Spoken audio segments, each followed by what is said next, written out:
नमः संस्कृताय दोस्तों, यूट्यूब से मैं साधना आप सबका स्वागत करती हूँ। कैसे हैं दोस्तों? आशा करती हूँ कि स्वस्थ व्यस्त मस्त होंगे। इसी आशा और विश्वास के साथ दोस्तों आइए आज का पाठ शुरू करते हैं। और स्वस्थ रहिए दोस्तों, मस्त रहिए, व्यस्त रहिए, अपना और अपने परिवार का ख्याल रखते रहिए। इसी आशा के साथ और इसी कोड के साथ आइए देखते हैं आज का क्या है, जो UP TG LT PGT LT सभी संस्कृत प्रतियोगी परीक्षाओं के लिए अति महत्वपूर्ण है दोस्तों। अभिज्ञान शाकुंतलम। जी हाँ दोस्तों, जो विश्वविख्यात हमारा नाटक अभिज्ञान शाकुंतलम है, कालिदास द्वारा लिखा गया है। विज्ञान शाकुंतलम नाटक का हम लोग आज का अध्ययन कर रहे हैं। और जो है दोस्तों, हम लोग 3 दिन सोमवार, मंगलवार, बुधवार साहित्य ग्रामर को पढ़ते हैं। और सोमवार, बुधवार, बृहस्पति, शुक्र, शनि को साहित्य को पढ़ते हैं। तो आज ये हमारा दूसरा दिन है दोस्तों, तीसरा दिन है। पहले दिन हम लोग कालिदास को पढ़े थे, उसके बाद सामान्य परिचय अभिज्ञान शाकुंतलम का, ये हमारा दूसरा भाग है। आज का मोटिवेशन कोट है दोस्तों, कमज़ोर होते हैं वे लोग जो शिकवा किया करते हैं। कमज़ोर होते हैं वे लोग जो शिकवा किया करते हैं। उगने वाले तो पत्थर का सीना चीर के उग जाते हैं। क्या है दोस्तों? उगने वाले तो पत्थर का सीना चीर के उग जाते हैं। जी हाँ दोस्तों, परिस्थिति का रोया और रोए करते हैं जिन्हें कुछ करना नहीं होता। जिन्हें करना होता है वो हर जगह परिस्थिति बना लेते हैं और अपने संघर्ष में लग जाते हैं और अपनी मंजिल को प्राप्त करते हैं दोस्तों। और इसी मोटिवेशन कोट के साथ दोस्तों अपने संघर्ष में लगे रहिए, अपनी मंजिल को प्राप्त करिए।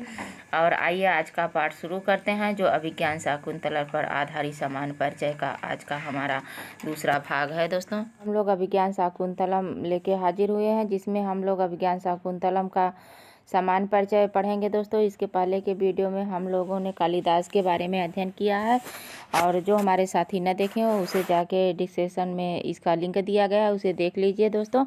और हम लोगों ने डिसाइड किया है कि 3 दिन हम लोग साहित्य को पढ़ेंगे और 3 दिन व्याकरण को पढ़ेंगे। तो दोस्तों हम लोग सोमवार, मंगलवार और बुधवार को व्याकरण शास्त्र को पढ़ेंगे, और उसके बाद बुधवार, बृहस्पतिवार, शुक्रवार, शनिवार को हम लोग विज्ञान शाकुंतलम यानी किसी साहित्य को पढ़ेंगे। तो जिसमें सबसे पहले हम लोगों ने अभिज्ञान शाकुंतलम का अध्ययन प्रारंभ किया है दोस्तों। तो अभिज्ञान शाकुंतलम आजकल अध्ययन कर रहे हैं। इसके पहले इसके लेखक का सामान्य परिचय हम लोगों ने देखा है दोस्तों। तो आज के वीडियो में हमारा दूसरा दिन है। आज के वीडियो में हम लोग अभिज्ञान शाकुंतलम का सामान्य परिचय देखेंगे, जिसके लेखक हैं महाकवि कालिदास हैं, और इसका विधा क्या है, नाटक है, और इसमें अंक क्या है, 7 अंक है। यानी जो है पूछा भी जाता है कि अभिज्ञान शाकुंतलम के लेखक कौन है, तो कालिदास हैं। और अभिज्ञान शाकुंतलम की विधा क्या है, नाटक है। और अभिज्ञान शाकुंतलम में कितने अंक हैं, तो अभिज्ञान शाकुंतलम में 7 अंक है। अभिज्ञान शाकुंतलम के रस कौन सा रस है दोस्तों? तो श्रृंगार रस है। श्रृंगार रस में संभोग श्रृंगार आता है, संभोग श्रृंगार रस है दोस्तों। जो रस होता है श्रृंगार वो 2 प्रकार का, संभोग और वियोग होता है। तो ये संभोग श्रृंगार रस है दोस्तों।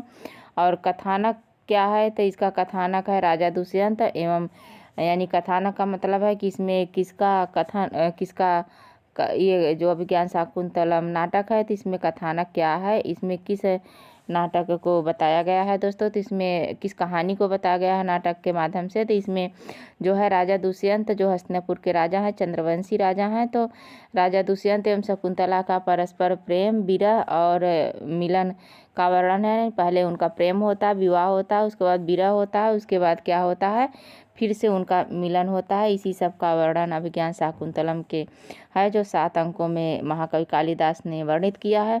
इसके प्रमुख पात्र हैं दुष्यंत, जो नायक हैं किसके, अभिज्ञान शाकुंतलम के नायक दुष्यंत है। अभिज्ञान शाकुंतलम की नायिका शकुंतला है। और कण्व ऋषि हैं दोस्तों, जो शकुंतला के पालक पिता कहे जाते हैं। अनसुईया, प्रियवंदा और मांडव्य और गौतमी, सारंगरव, शारद्वत, हंसपदिका, वसुमती, मातली, शानुमती, सर्वदमन, भरत, सर्वदमन का ही दूसरा नाम भरत है, मारीची ऋषि, अदिति, अदिति को दाक्षायणी भी कहते हैं दोस्तों, और दुर्वासा, मेनका, ये अभिज्ञान शाकुंतलम के प्रमुख पात्र हैं दोस्तों। उसके बाद है कि 1 मिनट पेन चेंज कर लेते हैं, बहुत मोटी है। अभिज्ञान शाकुंतलम का उपजीव्य आधार ग्रंथ कहाँ से लिया गया है? तो अभिज्ञान शाकुंतलम का उपजीव्य आधार ग्रंथ महाभारत के आदि पर्व का शकुंतलोपाख्यान 68 अध्याय और 74 अध्याय में से लिया गया है दोस्तों।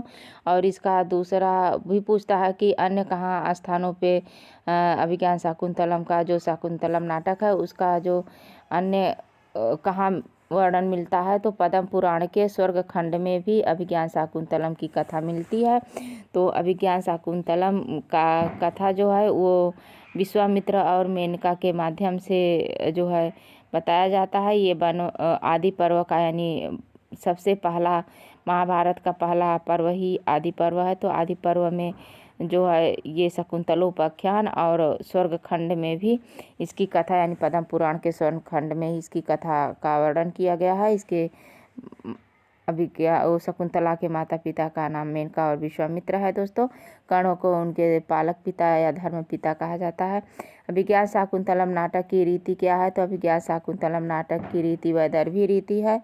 और कालिदास के विषय में कहा गया है कि वैदर्भी रीति संदर्भे विशेषते कालिदास, यानी वैदर्भी रीति संदर्भे विशेषते किसके विषय में कहा गया है? तो कालिदास के विषय में कहा गया है। या कालिदास के विषय में क्या कहा गया है? तो वैदर्भी रीति संदर्भे विशेषते कालिदास के काव्यों में किस वृत्ति का विशेष प्रयोग किया गया है दोस्तों? तो कालिदास की वृत्ति में कैसिकी वृत्ति का प्रयोग किया गया है? कालिदास के काव्यों में किस वृत्ति का विशेष रूप से? तो कैसिकी वृत्ति का विशेष रूप से वर्णन किया गया है। कालिदास का प्रिय अलंकार उपमा अलंकार है दोस्तों। उपमा कालिदास उपमा के लिए जाने जाते हैं। जैसे कहते हैं कि दंडी पद लालित भारवी अर्थ गौरव और उपमा कालिदास दास। ये तो उपमा के लिए किसे जाना जाता है? कालिदास को जाना जाता है।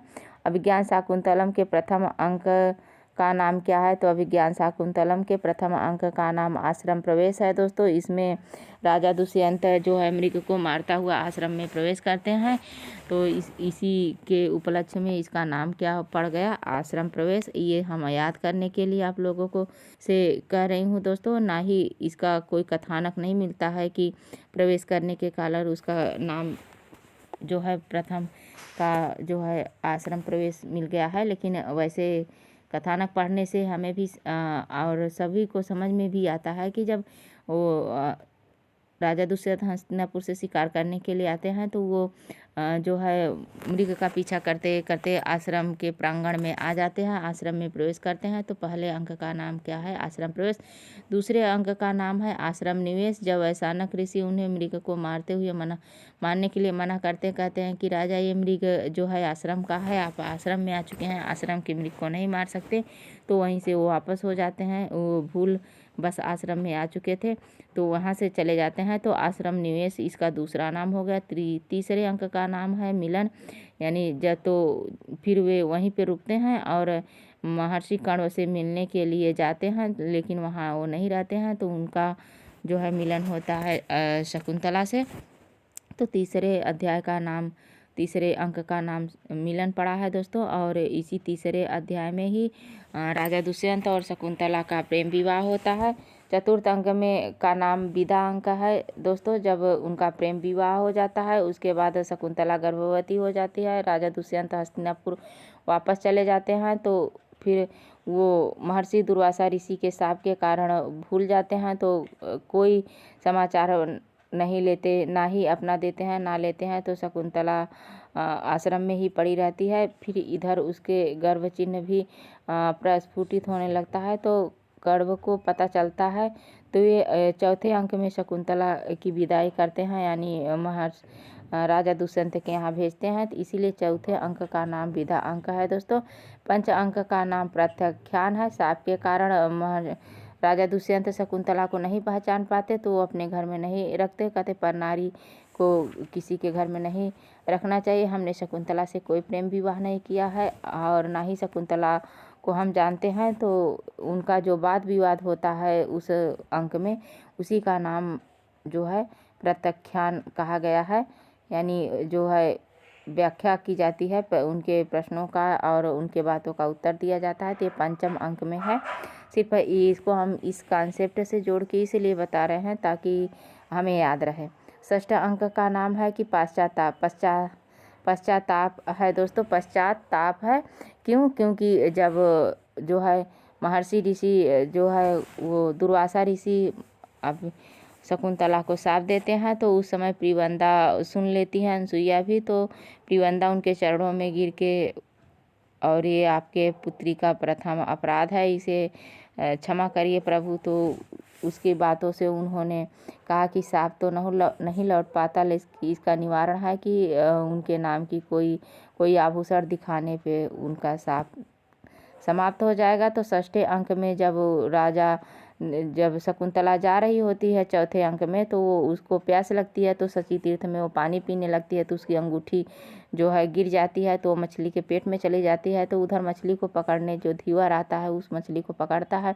फिर मछली को जब फाड़ता है तो उसके पेट से अंगूठी निकलती है। वो अंगूठी जो है दुष्यंत के नाम की अंकित अंगूठी रहती है, वो ले जाता है बाजार में बेचने के लिए। तो वो पकड़ा जाता है और फिर दुष्यंत के सामने पेश किया जाता है। तो दुष्यंत जब उस अंगूठी को देखते हैं तो उनके साप का जो दुर्वासा ऋषि द्वारा दिया गया साप था, वो जो है उसका प्रभाव समाप्त हो जाता है। क्योंकि दुर्वासा ऋषि ने यही शाप दिया था कि तुम जिसके जो है ध्यान में हमारा तिरस्कार कर रही हो, वो जो है तुम्हें भूल जाएगा। वो उसी तरह तुम्हें भूल जाएगा जिस तरह जो मद में यानी मदिरा पिए हुए लोग जो रहते हैं पहले कही हुई बात को भूल जाते हैं, उसी प्रकार वो भी तुम्हें भूल जाएगा।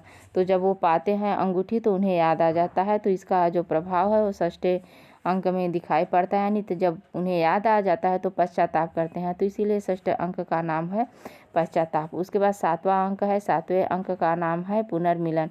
जी हाँ, जब उसके बाद जब वो पाँचवें अंक में शकुंतला को इनकार कर देते हैं अपने पास रखने के लिए, तो शकुंतला बेहोश हो जाती है। उसी समय उसकी माता मेनका स्वर्ग से आती है और शकुंतला को लेके चली जाती है। तो हेमकूट पर्वत पर वह शकुंतला को लेके रहने लगती है, जो महर्षि मारीची का आश्रम है, वहाँ रहने लगती है।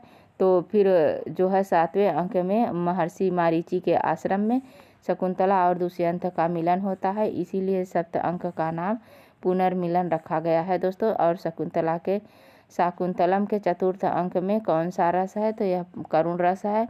वैसे तो पूरे संपूर्ण अभिज्ञान शाकुंतलम में जो श्रृंगार रस यानी विप्रलभ श्रृंगार है, लेकिन चतुर्थ अंक को पर्टिकुलर पूछा जाए तो उसमें करुण रस है। क्योंकि शकुंतला जो रहती है वो क्या है कि अंत की याद में हमेशा वियोग में ही रहती है, तो करुण रस शोक में रहती है, तो शोक करुण रस को कहा जाता है। तो अगर चतुर्थ अंक का नाम देकर पूछता है तो इसे चतुर्थ अंक में करुण रस का प्रयोग किया गया है।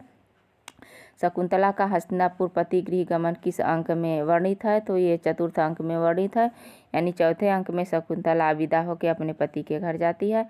अभिज्ञान शाकुंतलम का नायक कौन है? अभिज्ञान शाकुंतलम का नायक दुष्यंत है दोस्तों। और उसके बाद ये दुष्यंत जो है किस कोटि का नायक है? तो दुष्यंत जो है धीरोदात्त कोटि का नायक है। नायक की 4 कोटियाँ होती हैं, तो धीरोदात्त, धीरोधत्त और धीर ललित और धीरोधत्त 4 कोटि के नायक होते हैं। तो ये पहले कोटि के नायक दुष्यंत हैं। दुष्यंत और राम को पहली कोटि का नायक रखा गया, धीरोदात्त कोटि के नायक हैं दोस्तों। राजा दुष्यंत कहाँ के राजा हैं? तो हस्तिनापुर के राजा, चंद्रवंशी राजा हैं। ये चंद्रवंश के राजा दुष्यंत जो हैं चंद्रवंशी हैं। जैसे राम को सूर्यवंशी राजा कहा जाता है, तो राजा दुष्यंत को चंद्रवंशी राजा कहें, जो हस्तिनापुर के रहने वाले हैं। ये इनकी राजधानी कहाँ है? हस्तिनापुर है। अभिज्ञान शाकुंतलम की नायिका किसे कहा गया है? तो शकुंतला को अभिज्ञान शाकुंतलम की नायिका कहा गया है। और शकुंतला किस कोटि की नायिका है? तो मुग्धा नायिका है दोस्तों। वैसे नायिका की भी 2 कोटियाँ होती है, एक स्वकीया और दूसरी परकीय दोस्तों। तो विवाह के पहले नायिकाएं जिसका विवाह नहीं होता, वो नायिका नहीं हुआ रहता है, तो वो नायिकाएं परकीय कहलाती हैं, और जिसका विवाह हो जाता है वो स्वकीय कहलाती हैं। पर यहाँ पे शकुंतला के बारे में पूछा गया तो वो मुग्धा नायिका है दोस्तों। और ये इस शकुंतला के बारे में कहा गया है कि क्या है, शकुंताभिः पक्षिभिः ललिता पालिता इति शकुंतला। किसके विषय में कहा गया है, शकुंतला के विषय में कहा गया है कि जैसे पक्षियों का लालन पालन होता है उसी तरह शकुंतला को भी पाला गया है, वो भी वन में। और किसके द्वारा पाला गया है, ये महर्षि कणु के द्वारा पाला गया है। अभिज्ञान शाकुंतलम का मंगलाचरण कैसा है दोस्तों, तो अभिज्ञान शाकुंतलम का मंगलाचरण आशीर्वादात्मक है। मंगलाचरण 3 प्रकार का होता है, कौन कौन, वस्तु ये नमस्कारात्मक, आशीर्वादात्मक और वस्तु निर्देशात्मक। तो जो नमस्कारात्मक होता है उसमें देवताओं की स्तुति की जाती है, उन्हें नमस्कार किया जाता है दोस्तों। और जो आशीर्वादात्मक है तो उसमें देवताओं से अपने लिए आशीर्वाद मांगा जाता है।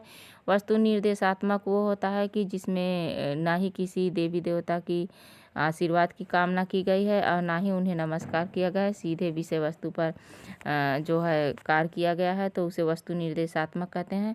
अभिज्ञान शाकुंतलम का मंगलाचरण आशीर्वादात्मक है। अभिज्ञान शाकुंतलम के मंगलाचरण में कौन सा छंद है, तो इष्णक धरा छंद है। इष्णक धरा में 21 वर्ण होते हैं दोस्तों। और या सृष्टि शिष्टुराध्या ये इत्यादि श्लोक कहाँ से लिया गया है, तो अभिज्ञान शाकुंतलम नाटक के मंगलाचरण का ये जो है श्लोक है दोस्तों। अभिज्ञान शाकुंतल के मंगलाचरण में किसकी स्तुति की गई है, तो इसमें अष्टमूर्ति शिव की स्तुति की गई है। किसमें, अभिज्ञान शाकुंतलम के मंगलाचरण में जो है अष्टमूर्ति शिव की स्तुति की गई है, यानी भगवान शिव के 8 स्वरूपों को बताया गया है। जिसमें कहा गया तत्रापि चतुर्थ अंक से संबंधित नाटक कौन सा है, अभिज्ञान शाकुंतलम है। यानी तत्रापि वहाँ पे चतुर्थ अंक नाटक किसके लिए कहा गया है, तो अभिज्ञान शाकुंतलम के लिए कहा गया है। तत्र श्लोक चतुष्टयम, उस नाटक में कौन से क्या प्रसिद्ध है, तो अभिज्ञान शाकुंतलम के 4 चौथे अंक का 4 श्लोक जो है वो प्रसिद्ध हैं दोस्तों। काव्येषु नाटकम रम्यम, इस वाक्य से किस नाटक का संकेत मिलता है, तो अभिज्ञान शाकुंतलम नाटक का संकेत मिलता है। क्या है, काव्येषु क्या है दोस्तों, काव्येषु नाटकम रम्यम, इस जो है वाक्य में, इस वाक्य से अभिज्ञान शाकुंतलम का मिलता है। तत्र श्लोक चतुष्टयम से भी अभिज्ञान शाकुंतलम के चतुर्थ अंक के 4 श्लोकों को लिए कहा गया है। तत्रापि चतुर्थ अंक है, ये तो अभिज्ञान शाकुंतलम के चतुर्थ अंक के नाटक के बारे में बताया गया है। उसके बाद है दोस्तों दुष्यंत का विनोद प्रिय मित्र किसे माना गया है, तो दुष्यंत का विनोद प्रिय यानी हास्य प्रिय, जो उसे हंसाता रहता है, उसकी हास्य प्रियता का जो मित्र है वो ये जो माधव्य है अभिज्ञान शाकुंतलम का विदूषक है, और राजा दुष्यंत का मित्र है कौन है, माधव्य है। शकुंतला की दोनों सखियों का क्या नाम है, तो अनसुईया एवं प्रियवंता शकुंतला के दोनों सखियों का नाम है। शकुंतला के माता पिता का क्या नाम है, मेनका और ऋषि विश्वामित्र शकुंतला के माता पिता हैं। जो जन्म देने वाले उनके माता पिता कौन है, मेनका और विश्वामित्र। और कण्व कौन है, वो शकुंतला के पालक और धर्मपिता कौन है, कण्व ऋषि हैं दोस्तों। महर्षि कण्व के 2 प्रमुख शिष्य कौन कौन है, सारंग और सारंगध्वज। सारंगध्वज यानी महर्षि कण्व के शिष्य कौन है, सारंगरव और सारद्वत, ये महर्षि ऋषि के प्रमुख शिष्य हैं। दुष्यंत और शकुंतला का विवाह कैसा हुआ था, तो ये गांधर्व विवाह था, जिसे प्रेम विवाह कहते हैं दोस्तों। तो गांधर्व विवाह शकुंतला और दुष्यंत का गांधर्व विवाह हुआ था। शकुंतला को किसने शाप दिया था, महर्षि दुर्वासा ने शकुंतला को शाप दिया था। तो इन्हें क्रोधित ऋषि के रूप में किसे जाना जाता है, महर्षि दुर्वासा को जाना जाता है। अग्नि के तरह कौन जलाता है, महर्षि दुर्वासा ऋषि को अग्नि के समान जलाने वाले, यानी जल्दी से क्रोधित जो हो जाता है उसे अग्नि के समान बताया गया है। शकुंतला को शाप का क्या कारण था, तो अतिथि रूप में पधारे दुर्वासा ऋषि का तिरस्कार करने के कारण महर्षि दुर्वासा ने इन्हें श्राप दे दिया था। श्राप नहीं दोस्तों, शाप होता है, शाप दे दिया था।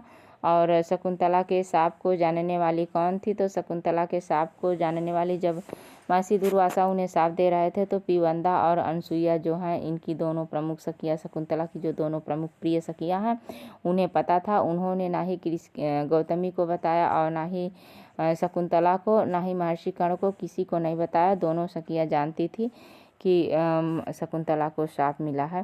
शकुंतला को शाप मिला अभिज्ञान शाकुंतलम के किस अंक में मिला था? तो ये अभिज्ञान शाकुंतलम के चतुर्थ अंक में शकुंतला को शाप मिला था। अभिज्ञान शाकुंतलम में शाप की कल्पना का क्या कारण है? तो प्रेम के आदर्श स्वरूप को स्थापना करने के लिए यहाँ कवि ने जो है शाप की कल्पना की है। वैसे शाप की जो है वर्णन महाभारत में नहीं मिलता है। जो आदि पर्व है शकुंतलोपाख्यान उसमें नहीं मिलता है, लेकिन यहाँ पे महर्षि कालिदास ने जो है प्रेम के आदर्श स्वरूप यानी जो उनके प्रेम का कोई तिरस्कार या समाज में निर्विघ्न रूप से न देखा जाए यानी विघ्न न पड़े, तो उसके आदर्श स्वरूप की स्थापना करने के लिए यहाँ पे महर्षि दुर्वासा को लाए और उनसे शाप दिलवाए। ये उनकी कल्पना है। शाप का प्रभाव किस अंक में दिखाई पड़ता है? तो शाप का भी प्रभाव जो है पंचम अंक में प्रभाव पड़ता है। चतुर्थ अंक में जब विदाई करके शकुंतला जाती है, पंचम अंक में पहुंचती है तो महर्षि जो राजा दुष्यंत उन्हें इनकार कर देते हैं। तो वहीं पे समझ में आता है कि ये शाप का जो है इनका प्रभाव है, तभी तो वो उसे इनकार कर देते हैं पहचानने से कि मैं इसे नहीं पहचानता। राजा दुष्यंत के पश्चाताप का वर्णन किस अंक में मिलता है? तो राजा दुष्यंत के पश्चाताप का वर्णन जो है वो हमारे षष्ठ अंक में मिलता है। जब धीवर पकड़ा जाता है और मछली के पेट से अंगूठी प्राप्त होती है, राजा के सामने जाती है, तो राजा अपने नाम की अंगूठी देख के उन्हें सब याद आ जाता है और इस सांप का जो सांप रहता है वो भी प्रभाव जो रहता है सांप का वो भी समाप्त हो जाता है, इसीलिए राजा को सब कुछ याद आ जाता है। राजा दुष्यंत और शकुंतला का पुनर्मिलन कहाँ होता है, कब होता है? तो अभिज्ञान शाकुंतलम के 7वें अंक में राजा दुष्यंत का पुनर्मिलन महर्षि मारीची के हेमकूट पर्वत पर होता है। दोस्तों, तो हेमकूट पर्वत पर आश्रम है किसका? महर्षि मारीची का। महर्षि मारीची का हेमकूट पर्वत पर आश्रम है। दुष्यंत और शकुंतला का पुनर्मिलन हेमकूट पर्वत के मारीची आश्रम में होता है। कहाँ? मारीची आश्रम में होता है। तो वीडियो बहुत बड़ा ना हो जाए, तो इसके लिए आज यहीं तक हम लोग अध्ययन करेंगे। दोस्तों, इसके बारे में इस अगली वीडियो में थोड़ा सा देख लेते हैं। यहाँ तक का क्या है कि दुष्यंत और शकुंतला का पुनर्मिलन हेमकूट पर्वत के मारीची आश्रम में होता है। शकुंतला की मुद्रिका प्राप्त होती है धीवर मीन पालक को। जो मछली पकड़ने वाले को क्या कहते हैं? धीवर कहते हैं, यानी मीन मछली पालन करने वाले को धीवर कहते हैं। तो धीवर मीन पालक को शकुंतला की मुद्रिका यानी अंगूठी जो होती है वो धीवर को प्राप्त होती है। दोस्तों, उसके बाद है कि दुष्यंत और शकुंतला के पुत्र का क्या नाम है? तो दुष्यंत और शकुंतला के पुत्र का नाम सर्वदमन है और इसे बाद में इसे भरत के नाम से जाना जाता है। पहले उसके बचपन का नाम सर्वदमन था, बाद में वो भरत सम्राट के नाम से जाना जाने लगा। दोस्तों, उसके बाद अभिज्ञान शाकुंतलम का प्रारंभ होता है नांदी पाठ से। मंगलाचरण को ही नांदी पाठ कहते हैं। या सृष्टि शिष्टुराध्या जो वाक्य है वो नांदी पाठ कहलाते हैं, यानी मंगलाचरण ही नांदी पाठ होता है। दोस्तों, अभिज्ञान शाकुंतलम का समापन होता है तो भरत वाक्य से अभिज्ञान शाकुंतलम का समापन होता है।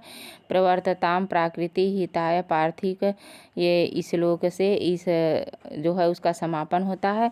तो जो प्रारंभ होता है उसे मंगलाचरण या नांदी पाठ कहते हैं और जो समापन होता है उसे क्या कहते हैं? भरत वाक्य कहा जाता है। दोस्तों, भरत वाक्य कहते हैं।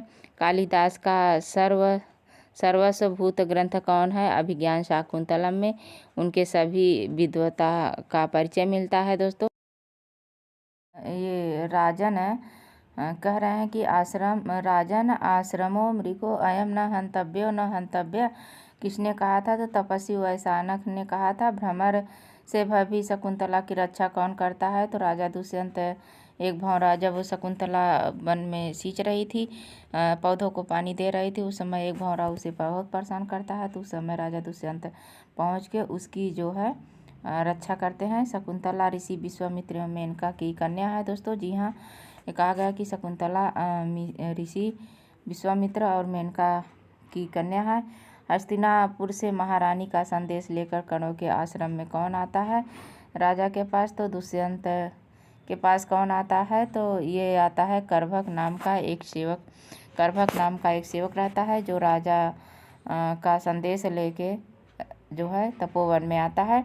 शकुंतला के किस अंक में शाकुंतलम के किस अंक में राजा दुष्यंत विदूषक माधव आश्रम से हस्तिनापुर वापस भेज देता है। द्वितीय अंक में जो क्या है कि द्वितीय अंक में जब आता है तो अपने मित्र माधव को वहाँ से तपोवन से भेज देता है। कहता है कि माँ जो व्रत रखी हैं पुत्र के लिए होता है, तो तुम भी उनके पुत्र के समान हो, तुम ही चले जाओ उनके यज्ञ में शामिल होने के लिए। तो वो अपने मित्र को भेज देता है। यह घटना द्वितीय अंक में होती है। शकुंतला को राजा दुष्यंत के लिए एक प्रेम पत्र लिखने के लिए सलाह कौन देती है? तो प्रियवंदा देती है। जब तीसरे अंक में जब राजा उन्हें छोड़ के चले जाते हैं तो शकुंतला राजा के प्रेम में बहुत ही वो रहती है। तो चौथे अंक में जो है ये घटना चौथे अंक में घटती है। जो प्रियवंदा होती है वह शकुंतला को एक प्रेम पत्र लिखने के लिए सलाह देती है। शकुंतला सखियों के आग्रह से नलिनी पत्र पर नाखूनों से लिखती है। क्या लिखती है कि सखियों के आग्रह पे शकुंतला जो है नलिनी पत्र पर लिखती है, प्रेम पत्र लिखती है। क्या लिखती है? तव न जाने हृदय मम पुनः कामो दिवापि रात्रापि निर्घृणित तपति बलियस्य त्वयि वृत्तमनोरथया अंगानी। वो कहती है कि ये तीसरे अंक की घटना है। तीसरे अंक की 13वां श्लोक है। क्या है? तव न जाने हृदयम मम पुनः कामो दिवा अपि रात्रा अपि निर्घण तपति बलियस्य त्वयि वृत्तमनोरथाया अंगानी। शकुंतला की अवस्था का समाचार पाकर शांति जल लिए हुए कौन आती है? तो शकुंतला के अवस्था का जो है समाचार पाकर शांति लिए जल आती है। कौन? आर्या गौतमी आती हैं। गौतमी उस तपोवन की और उस तपोवन के यानी उस आश्रम की सबसे वृद्ध महिला है। नाटक में दुर्वासा ऋषि क्या है कि नाटक में दुर्वासा ऋषि का आगमन किस अंक में होता है? तो चौथे अंक में दुर्वासा ऋषि टपक पड़ते हैं दोस्तों। पहले तो शकुंतला के ऊपर वैसे ही कष्ट रहता है, लेकिन ये भी आ जाते हैं। तो ऋषि कण्व को आकाशवाणी द्वारा मालूम होता है कि शकुंतला का दुष्यंत के साथ गांधर्व विवाह हो गया है तथा वह पन्नसत्वा यानी गर्भणी है। ये श्लोक के माध्यम से कहते हैं कि दुष्यंतेना हितं तेजो दधानां भूतये भुव अवेहि तनयाम। क्या है कि अवेहि तनयाम ब्रह्मान् अग्निशमा अग्निगर्भां समीव किसके लिए आया है? शकुंतला के लिए आया है। और तेजो दधानाम भूतये, ये दधानाम भूतये जो है दुष्यंत के लिए कहा गया है। तो आज बस यहीं तक दोस्तों। आगे के पाठ को हम लोग आगे वीडियो में पढ़ेंगे। ये बहुत बड़ा वीडियो हो जाएगा तो बड़ा ना होने पाए, इसलिए हम लोग बस यहीं तक आज करेंगे। नमः संस्कृताय दोस्तों, धन्यवाद। वीडियो कैसे लगा? अच्छा लगा हो तो इसे शेयर करिए दोस्तों, अपने दोस्तों तक पहुंचाइए और लाइक करिए। और जो भी सुझाव देना हो उसे कमेंट के माध्यम से हमें बताइए दोस्तों। आज बस यहीं तक। नमः संस्कृताय दोस्तों।